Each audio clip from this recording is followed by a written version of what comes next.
ES Assam paper চেনেললৈ সকলোকে স্বাগতম জনাও। যিসকল ছাত্ৰ ছাত্ৰী এই বৰ্ষত graduation BA BSc BCom third semester পঢ়ি আছে তো তেওঁলোকৰ কাৰণে আজিৰ ভিডিঅ'টো অত্যন্ত গুৰুত্বপূৰ্ণ হয়। যেটো থাৰ্ড সেমিষ্টাৰৰ যেটো কমন পেপাৰ MDC সাবজেক্ট আছে MDC সাবজেক্টৰ কেনেদৰে তোমালোকৰ প্ৰশ্ন আহে ইন্টাৰনেল বা সেশনাল এক্সামিনেশনত আৰু কোনখিনি তোমালোকৰ ইম্পৰ্টেন্ট হয় সেইখিনি তোমালোকক আজি দেখুৱাম। তো ইয়াত যেহেতু তোমালোকে দেখিবলৈ পাইছা BA and BSc third semester FYUGP internal বা seasonal examination 2025 MDC humanities and social science বিষয় both understanding globalization time 1 hours full marks 30 যেটো তোমালোকৰ BA BSc থাৰ্ড সেমিষ্টাৰ 4 ইয়াৰ আন্ডাৰ গ্ৰেজুৱেট প্ৰগ্ৰামত তোমালোক যেহেতু পঢ়ি আছা আৰু তোমালোকৰ যেটো ইন্টাৰনেল বা সেশনাল এক্সাম দিবা সেইখন যেটো MDC সাবজেক্ট আছে বিষয়নবোধ এইটো হল MDC সাবজেক্টৰ নাম থাৰ্ড সেমিষ্টাৰ আন্ডাৰষ্টেণ্ডিং গ্লোবালাইজেশ্যন এইখন বিষয়ৰ তোমালোকৰ যেটো ফুল মাৰ্কস তোমালোকৰ দিব 30 মাৰ্কস তোমালোকে এক্সাম দিব লাগিব আৰু তোমালোকৰ এক্সামটো তোমালোকৰ টাইম দিয়া থাকিব 1 আৱাৰ্স তো তোমালোকৰ কোনখিনি ইম্পৰ্টেন্ট হয় আৰু তোমালোক এক নম্বৰী প্ৰশ্নত কেনেদৰে প্ৰশ্ন আহে এইখিনি চোৱা। তো তোমালোকৰ এক নম্বৰত থাকিব যে এক নম্বৰ প্ৰশ্ন যে তলত দিয়া প্ৰশ্নৰ পৰা যিকোনো চাৰিটা উত্তৰ লিখা 1 into 4 equal 4 তো তোমালোকৰ এক নম্বৰী প্ৰশ্ন তোমালোকৰ চাৰিটা লিখিবলৈ আহিব টোটাল 4 মাৰ্কৰ। তো যেনে মই দিছো ইম্পৰ্টেন্ট কোৱেশ্চন আনসাৰ যে এক নম্বৰটো ৰাষ্ট্ৰসংঘ বৰ্তমান প্ৰধান সচিব জনৰ নাম কি বা নাম লিখা। তাৰ উত্তৰটো হ'ল যে এন্টোনিও গুটাৰেছ আছিল ৰাষ্ট্ৰসংঘ বৰ্তমান প্ৰধান সচিব জনৰ নাম। তো এই মোস্ট ইম্পৰ্টেন্ট হয় প্ৰশ্নটো এক নম্বৰ প্ৰশ্নৰ কাৰণে ইন্টাৰনেল বা সেশনাল এক্সামিনেশনৰ কাৰণে তোমালোকৰ থাৰ্ড সেমিষ্টাৰ যেটো মাল্টি ডিসিপ্লিনাৰী কোৰ্স MDC আন্ডাৰষ্টেণ্ডিং গ্লোবালাইজেশ্যন যিখন সাবজেক্ট আছে সেইখন বিষয়ত। তাৰপিছত চোৱা যে তোমালোকৰ 2 নম্বৰ প্ৰশ্ন কেনেদৰে থাকে যে 2 নম্বৰটো হল যে কোন চনত ৰাষ্ট্ৰসংঘক শান্তিৰ নোবেল বঁটা প্ৰদান কৰা হৈছিল আৰু উত্তৰটো হল যে 2001 চনত প্ৰদান কৰা হৈছিল। ভেৰি ইম্পৰ্টেন্ট হয় প্ৰশ্নটো তোমালোকৰ। তাৰপিছত তোমালোকৰ 3 নম্বৰত চোৱা যে আন্তঃৰাষ্ট্ৰীয় মুদ্ৰানীতি কোনে কোন চনত গঠন কৰা হৈছিল আৰু উত্তৰটো হল যে 1945 চনত আন্তঃৰাষ্ট্ৰীয় মুদ্ৰানীতি গঠন কৰা হৈছিল।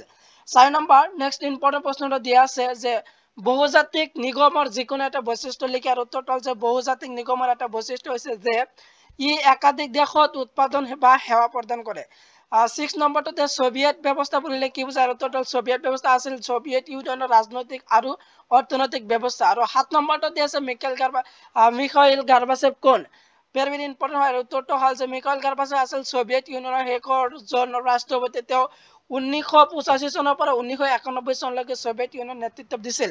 এইবিলাক আছে তোমালোকৰ ভেৰি ইম্পৰ্টেন্ট হয় এক নম্বৰ প্ৰশ্নৰ কাৰণে তোমালোকে ইন্টাৰনেল বা সেশনাল এক্সামিনেশনৰ কাৰণে শিকি যাবা যেটো তোমালোকৰ থাৰ্ড সেমিষ্টাৰ MDC আন্ডাৰষ্টেণ্ডিং গ্লোবালাইজেশ্যন যিখন বিষয় আছে সেইখন বিষয়ৰ।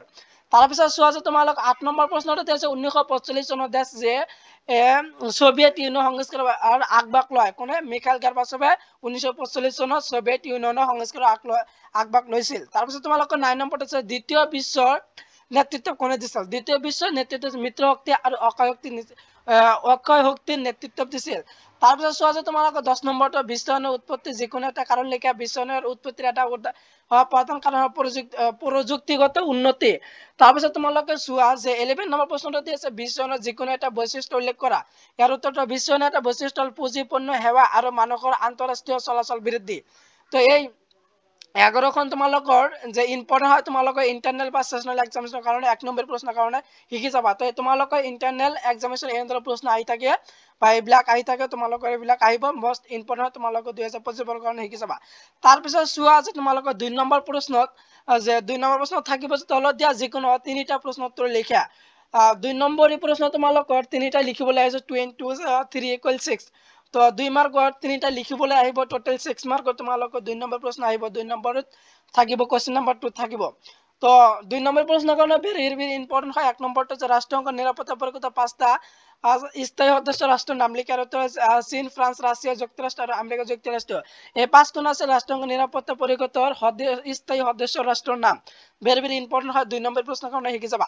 তাৰপিছত চোৱা যে 2 নম্বৰটো আছে ৰাষ্ট্ৰসংঘৰ দুটা সংস্থাৰ নাম লিখা। ভেৰি ইম্পৰ্টেন্ট হয় এইটো। 1 নম্বৰত আছে যে বিশ্ব স্বাস্থ্য সংস্থা। 2 নম্বৰত আছে জাতীয় সংঘৰ শিশু পুঁজি। এই দুখন আছে তোমালোকৰ ৰাষ্ট্ৰসংঘৰ দুটা সংস্থাৰ নাম। তাৰপিছত চোৱা যে 3 নম্বৰত থাকে যে আন্তঃৰাষ্ট্ৰীয় মুদ্ৰানীতিৰ দুটা কাৰ্য লিখা। ভেৰি ইম্পৰ্টেন্ট এইটো হল যে আন্তঃৰাষ্ট্ৰীয় মুদ্ৰা সহযোগিতা বৃদ্ধি কৰে আন্তঃৰাষ্ট্ৰীয় মুদ্ৰা নীতিয়ে সদস্য ৰাষ্ট্ৰৰ মাজত মুদ্ৰা সহযোগিতা বৃদ্ধি কৰি আন্তঃৰাষ্ট্ৰীয় বাণিজ্য আৰু বিত্তীয় স্থিতিশীলতা বৰ্তমান ৰাখাত সহায় কৰে।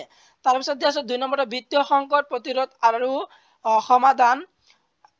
আন্তঃৰাষ্ট্ৰীয় মুদ্ৰা নীতিৰ সদস্য ৰাষ্ট্ৰসমূহক বিত্তীয় সংকটৰ সময়ত ঋণ আৰু কাৰিকৰী সহায়ত আগবঢ়ায় যাতে তেওঁলোকে বিত্তীয় স্থিতিশীলতা পুনৰুদ্ধাৰ কৰিব পাৰে। তো এইবিলাক আছিল তোমালোকৰ ইম্পৰ্টেণ্ট হয়, তোমালোকে এইটো শিকি যাবা 2 নম্বৰ প্ৰশ্নৰ কাৰণে। তাৰপিছত চোৱা আছে তোমালোকৰ 4 নম্বৰটো যে বিশ্বায়নৰ সংজ্ঞা ভেৰি ভেৰি ইম্পৰ্টেণ্ট, অত্যন্ত গুৰুত্বপূৰ্ণ 2 নম্বৰ প্ৰশ্নৰ কাৰণে যে বিশ্বায়ন বুলিলে কি যাবা বিশ্বায়নৰ সংজ্ঞা। তো বিশ্বায়নৰ সংজ্ঞা হৈছে যে এনে এক প্ৰক্ৰিয়া য'ত বিশ্বৰ বিভিন্ন দেশৰ অৰ্থনীতি সমাজ আৰু সংস্কৃতি পৰস্পৰৰ লগত অধিক সংযুক্ত হৈ পৰে। ইয়াৰ ফলত পণ্য সেৱা পুঁজি প্ৰযুক্তি আৰু তথ্য মুক্ত প্ৰৱাহ বৃদ্ধি পায় যাৰ ফলত বিশ্বজুৰি পাৰস্পৰিক নিৰ্ভৰশীলতা বাঢ়ে। তো এইখন আছিল বিশ্বায়নৰ সংজ্ঞা। তাৰপিছত চোৱা যায় 5 নম্বৰতে আছে 1943 চনত মস্কোৰ ঘোষণা কি, এইটোৱে তোমালোকে এনসাৰটো শিকি যাবা ভেৰি ভেৰি ইম্পৰ্টেণ্ট। তাৰপিছত চোৱা যায় তোমালোকে 6 নম্বৰতে বিশ্বায়ন মানে কি। তো বিশ্বায়ন মানে কি বা বিশ্বায়ন মানে বুলিলে কি বুজায়, এইটো প্ৰশ্ন ইম্পৰ্টেণ্ট। ইয়াৰ উত্তৰটো বিশ্বায়ন হৈছে বিশ্বৰ বিভিন্ন দেশৰ মাজত অৰ্থনৈতিক ৰাজনৈতিক সামাজিক আৰু সাংস্কৃতিক আদান প্ৰদান বৃদ্ধি আৰু আন্তঃ সহযোগিতা এক প্ৰক্ৰিয়া। ইয়াৰ ফলত বিশ্ব এখন একক বজাৰ আৰু সমাজলৈ ৰূপান্তৰিত হয়, এইখন আছিল বিশ্বায়ন। তো বিশ্বায়ন কাক বোলে তো এইটো শিকি যাবা তোমালোকে, যিহেতু এইবিলাক প্ৰশ্ন তোমালোকে ইন্টাৰনেল বা সেশনাল এক্সামিনেশনৰ কাৰণে ভেৰি ভেৰি ইম্পৰ্টেণ্ট হয়। তো যিহেতু এনেধৰণৰ তোমালোকে প্ৰশ্ন আহিব 2 নম্বৰ প্ৰশ্নটো শিকি যাবা, যিটো থাৰ্ড সেমিষ্টাৰ MDC আন্ডাৰষ্টেণ্ডিং গ্লোবালাইজেশ্যন যিখন বিষয় আছে সেইখন বিষয় ভেৰি ভেৰি ইম্পৰ্টেণ্ট হয়।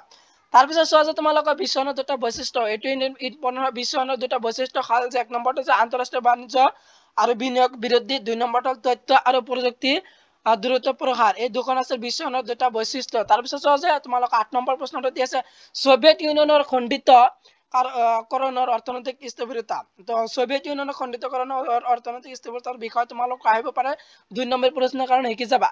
যেহেতু তোমালোকৰ যে 2 নম্বৰ প্ৰশ্নৰ কাৰণে তোমালোকে কেইটা প্ৰশ্ন তোমালোক শিকিব লাগিব, 2 নম্বৰ প্ৰশ্নৰ তোমালোকে 8টা শিকি যাবা।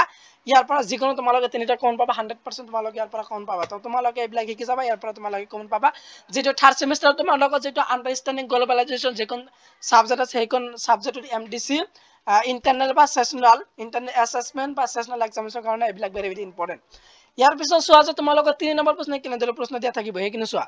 তো 3 নম্বৰ থাকিব যিকোনো দুটাৰ প্ৰশ্ন উত্তৰ লিখা 5 × 2 = 10।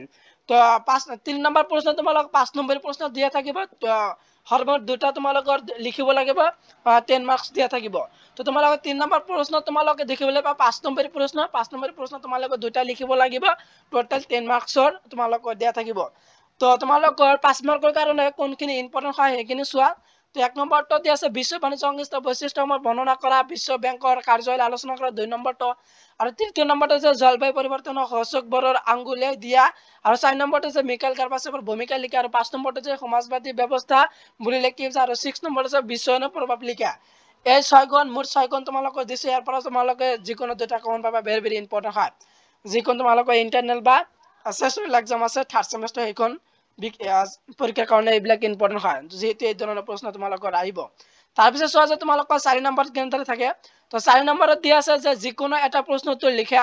তো যিকোনো এটা প্ৰশ্ন উত্তৰ তোমালোকৰ 4 নম্বৰত দিয়া থাকিব 10 × 1 = 10। তো 10 মাৰ্ক তোমালোকৰ এখন থাকিব, 10 মাৰ্ক এটা লিখিব লাগিব। 4 নম্বৰ প্ৰশ্ন তোমালোকে দেখিবলৈ পাবা 10 মাৰ্কৰ এটা প্ৰশ্ন তোমালোকৰ আহিব।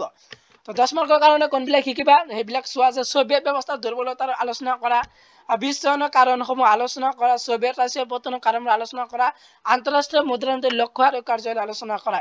এই 4খন তোমালোকৰ 10 নম্বৰ প্ৰশ্নৰ কাৰণে ভেৰি ভেৰি ইম্পৰ্টেণ্ট হয়। তো যেহেতু তোমালোকৰ এনেদৰে প্ৰশ্ন আহি থাকে তো তোমালোকে এই ধৰণে তোমালোকে শিকি যাবা, ইয়াৰ পৰা তোমালোকে কমন পাবা তোমালোকৰ যেটো ইন্টাৰনেল বা সেশনাল এক্সাম যাবা, যেটো থাৰ্ড সেমিষ্টাৰ MDC বিষয় আছে। তো MDC সাবজেক্টৰ নামটো হ'ল কমন পেপাৰ যে থাৰ্ড সেমিষ্টাৰ বিশ্বায়ন বা আন্ডাৰষ্টেণ্ডিং গ্লোবালাইজেশ্যন।